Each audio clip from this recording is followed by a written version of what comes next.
গল্প শুনতে আমাদের ভালো লাগে তো নাকি? গল্পের মাধ্যমে অনেক কিছু জানা যায় আর কি। আজকে গল্পটা কিন্তু একটু ইউনিক। আজকে থেকে প্রায় 4014 বছর আগের কথা। একটা চমৎকার সভ্যতা ছিল, ঐতিহাসিক সভ্যতা, তার নাম ছিল ব্যাবিলন। এটা ইরাকে ছিল। সেখানে বাবেল নামে একটা শহর ছিল। আমরা অনেকে জানি না যে বর্তমান বাগদাদ হচ্ছে সেই বাবেল। বর্তমান বাগদাদ হচ্ছে সেই বাবেল নগরে। বাবেল সম্পর্কে আল কোরআনে কিন্তু আয়াত আছে।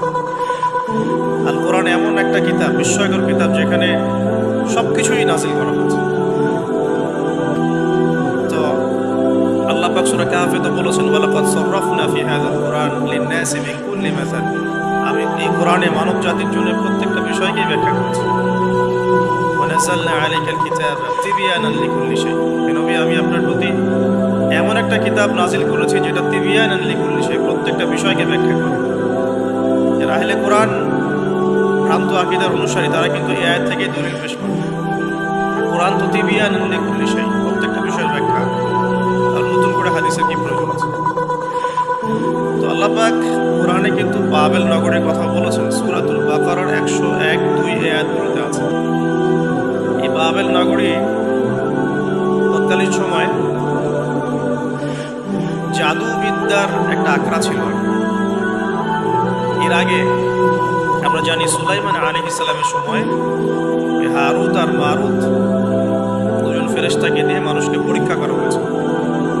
এই ঘটনাটা সূরা বাকারার 101-2 আয়াতের মধ্যে আছে, দেখে নিয়ে আমি রেফারেন্সগুলো বলে দিলাম।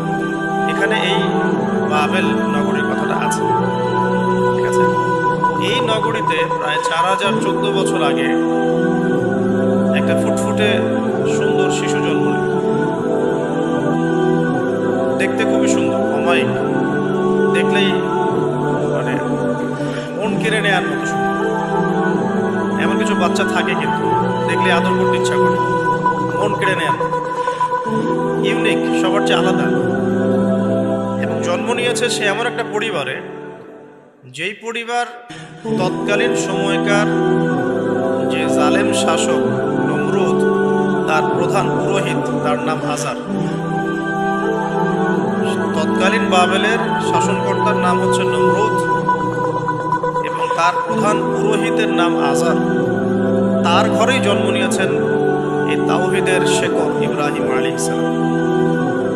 আল্লাহ পাকের কি মানে আল্লাহ পাক কি না করতে পারেন? যেখানেই আবু জেহেল সেখানেই মুহাম্মদ সাল্লাল্লাহু আলাইহি ওয়াসাল্লামের জন্ম হয়। যেখানেই নমরুদ সেখানেই ইব্রাহিমের মতো মানুষ আসেন। যেখানেই ফেরাউন সেখানে আবার মূসা আসে। মূসাকে আল্লাহ রাব্বুল আলামিন ফেরাউনের ঘরেই মানুষ করলেন। ইব্রাহিম আলাইহিস সালামকে আল্লাহ পাক আজারের ঘরেই মানুষ করলেন। আজকে আমরা দেখি এরকম সিটি অফ আখিরুজ জামানে কিছু কিছু দিনী বোন চেহারা না দেখানোর জন্য আন্দোলন করছে। চিন্তা করতে পারেন, যেখানে যত বেশি জাহিলিয়াত সেখানে তত পাক্কা মুসল্লি জন্ম নেবে, মুমিন জন্ম নেবে। যেখানে যত বেশি জাহিলিয়াত সেখানে তত শক্তিশালী মুমিনদের জন্ম হবে।